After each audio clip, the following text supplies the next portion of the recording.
5 pelaku perampokan toko emas di Medan, Sumatera Utara ditangkap. Salah satu pelaku terpaksa dilumpuhkan hingga meninggal dunia karena mencoba melawan petugas. Lainnya, hari ini penyidik Komisi Pemberantasan Korupsi rencananya memeriksa Wakil Ketua DPR Aziz Syamsuddin.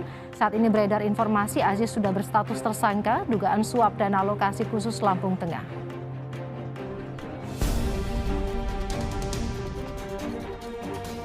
Saudara, seorang residivis pencurian sepeda motor kembali ditangkap polisi.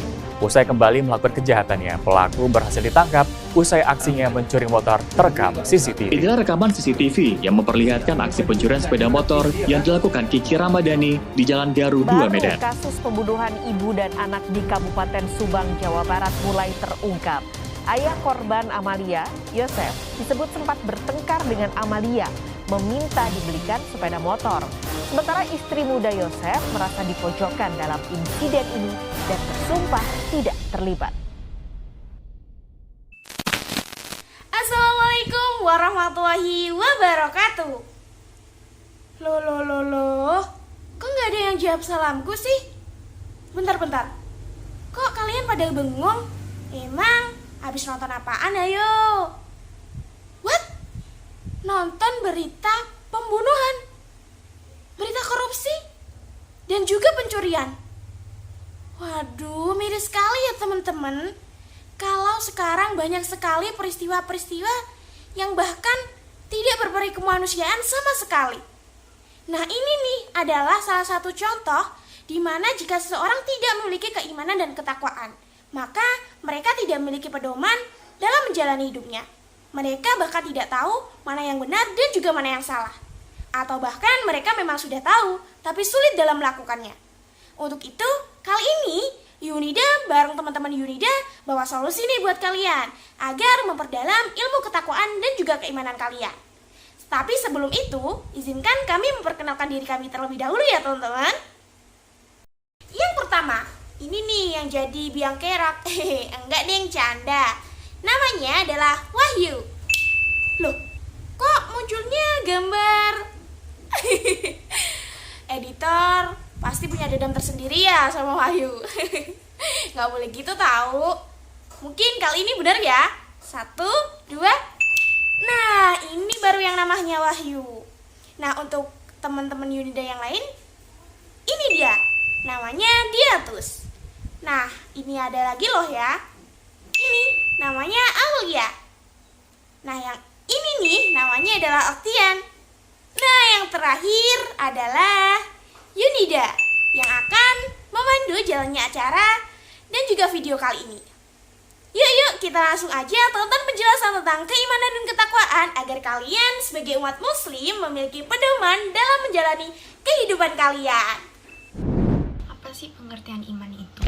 Kebanyakan orang menyatakan bahwa iman berasal dari kata kerja amina ya'manu amanan yang berarti percaya. Oleh karena itu, iman berarti percaya menunjuk sikap batin yang terletak dalam hati. Akibatnya, orang yang percaya kepada Allah dan selainnya seperti yang ada dalam rukun iman, walaupun dalam sikap kesehariannya tidak mencerminkan ketaatan atau keimanan kepada yang telah dipercayainya, masih disebut orang yang beriman. Sedangkan takwa adalah istilah dalam Islam yang merujuk kepada kepercayaan akan adanya Allah, membenarkannya, dan takut akan Allah. Menurut tafsir Ibnu Katsir, arti dasar dari takwa adalah mentaati Allah dan tidak bermaksiat kepadanya. Makna takwa adalah dapat melindungi seorang dari dosa dalam perjalanan kehidupan yang berbahaya sehingga ia mampu melewati jalan itu tanpa terkena dosa. Wujud iman dan takwa bukan hanya berarti percaya, melainkan keyakinan yang mendorong seorang muslim untuk berbuat. Oleh karena itu, lapangan iman sangat luas, bahkan mencakup segala sesuatu yang dilakukan seorang muslim yang disebut amal soleh. Seseorang dinyatakan beriman apabila bukan hanya percaya terhadap sesuatu, melainkan kepercayaan itu mendorongnya untuk melakukan dan mengucapkan sesuatu sesuai dengan keyakinan. Karena itu, Iman bukan hanya dipercayai atau diucapkan, melainkan menyatu secara utuh dalam diri seseorang yang dibuktikan dalam perbuatan. Akidah Islam merupakan keyakinan yang menjadi dasar dari segala sesuatu tindakan atau amal. Seseorang dipandang sebagai muslim atau bukan muslim tergantung pada akidahnya. Akidah Islam atau iman mengikat seorang muslim sehingga ia terikat dengan segala aturan hukum yang datang dari Islam. Oleh karena itu, menjadi seorang muslim berarti meyakini dan melaksanakan segala sesuatu yang diatur dalam ajaran Islam. Seluruh hidupnya didasarkan pada ajaran Islam. Seorang muslim yang bertakwa pasti selalu berusaha melaksanakan perintah Tuhannya dan membatasi larangannya dalam kehidupan yang dijalaninya. Proses terbentuknya iman dan takwa. Sperma dan ovum yang dihasilkan dan dipertemukan atas dasar ketentuan yang terkandung dalam ajaran Allah adalah benih yang baik. Allah menghendaki agar makanan yang dimakan berasal dari makanan halal daripada yiban. Benih iman dan takwa yang dibawa dari rahim perlu terus dibuai. Benih bagian atas jika tidak dirawat dengan hati-hati bisa mati. Begitu pula dengan benih iman. Pengaruh yang berbeda pada seorang akan membentuk keyakinan atau kepribadian, yaitu baik berasal dari keluarga, masyarakat, pendidikan, ataupun lingkungan yang terdiri dari benda-benda mati seperti waktu, tanah, air, dan tumbuhan ataupun hewan. Pengaruh langsung atau tidak langsung, pendidikan keluarga disengaja atau tidak sengaja sangat mempengaruhi keimanan dan ketakwaan seseorang. Perilaku orang tua dalam keluarga selalu menjadi contoh dan teladan bagi anak-anaknya. Perilaku baik dan buruk akan ditiru oleh anak. Jangan berharap anak-anak Anda berperilaku baik ketika orang tua mereka terus-menerus berperilaku buruk. Dalam hal ini, Rasulullah SAW bersabda, setiap anak dilahirkan dengan fitrah. Hanya orang tua memiliki peran untuk membuat anak menjadi orang Yahudi, Kristen. Pada dasarnya, proses membangun kepercayaan adalah sama.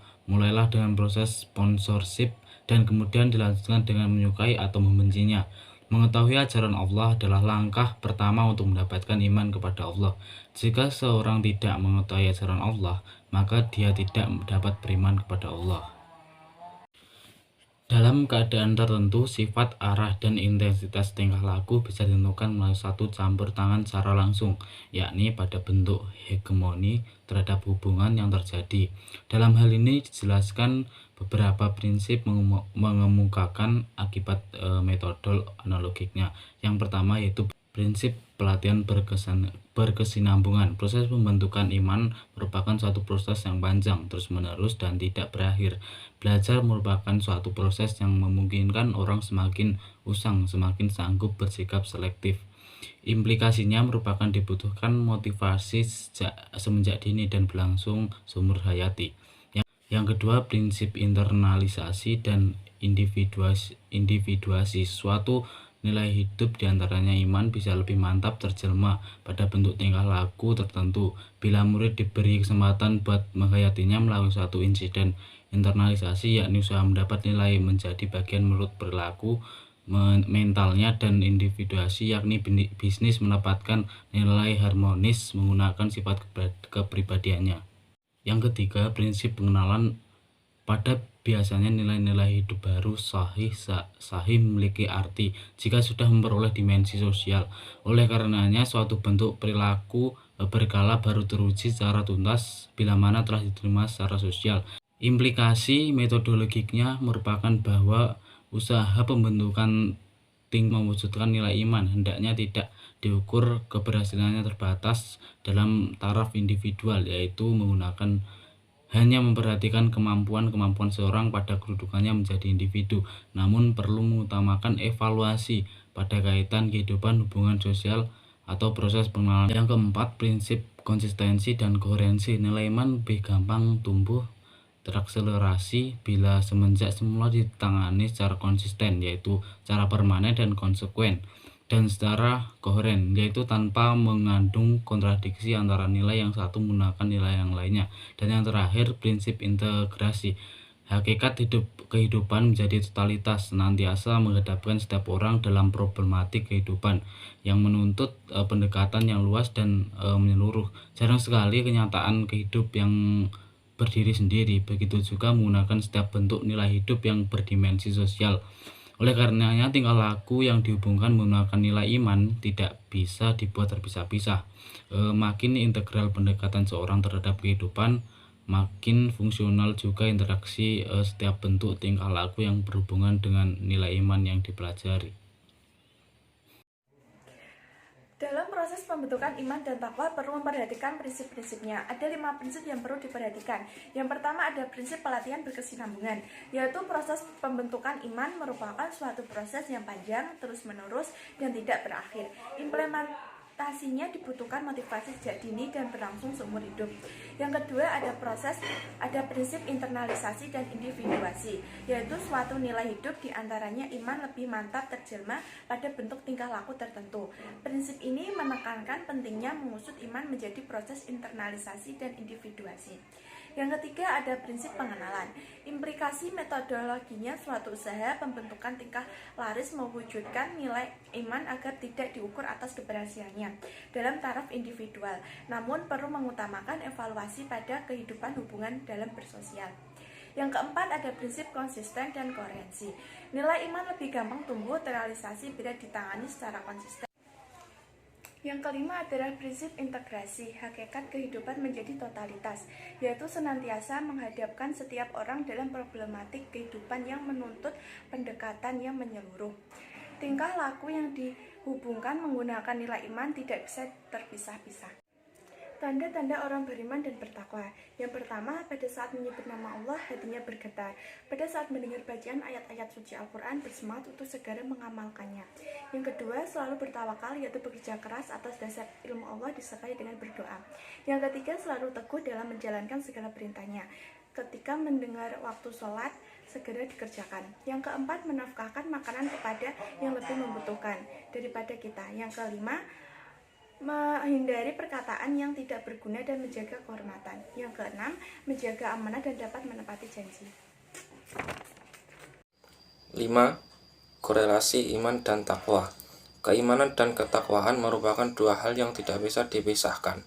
Orang yang beriman, yaitu orang yang berpandangan dan bersikap hidup dengan ajaran Allah menurut sunnah Rasul, yakni orang yang melaksanakan sholat sebagai upaya pembinaan iman dan menafkahkan rizkinya untuk mendukung tegaknya ajaran Allah. Iman yang benar kepada Allah dan Rasul-Nya akan memberikan daya stimulus yang kuat untuk melakukan kebaikan kepada sesama, sehingga sifat-sifat luhur dan akhlak mulia itu pada akhirnya akan menghantarkan seseorang kepada derajat takwa. Orang yang bertakwa adalah orang yang imannya dan orang yang benar-benar beriman adalah orang yang memiliki sifat dan akhlak yang mulia. Dengan demikian, dapat dikatakan bahwa orang yang berakhlak mulia merupakan ciri-ciri orang yang bertakwa. Keimanan pada keesaan Allah yang dikenal dengan istilah tauhid dibagi menjadi dua, yaitu tauhid teoritis dan tauhid praktis. Tauhid teoritis adalah tauhid yang membahas tentang keesaan zat, keesaan sifat, dan keesaan perbuatan Tuhan. Pembahasan tersebut berkaitan dengan kepercayaan, pengetahuan, persepsi, dan pemikiran atau konsep tentang Tuhan. Adapun tauhid praktis yang disebut dengan tauhid ibadah berhubungan dengan amal ibadah manusia.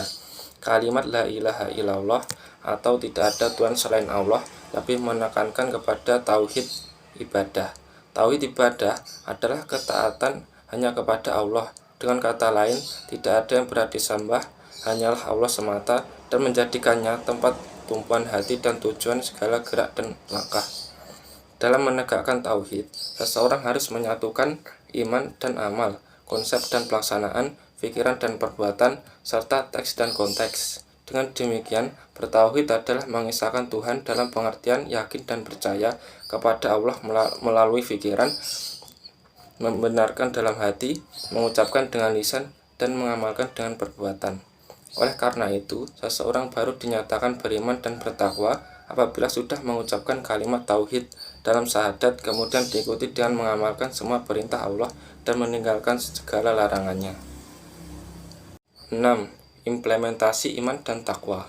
1. Iman kepada Allah, para malaikat, kitab-kitab, dan para nabi. Dengan kata lain, instrumen ketakwaan yang pertama ini dapat dikatakan dengan memelihara fitrah iman.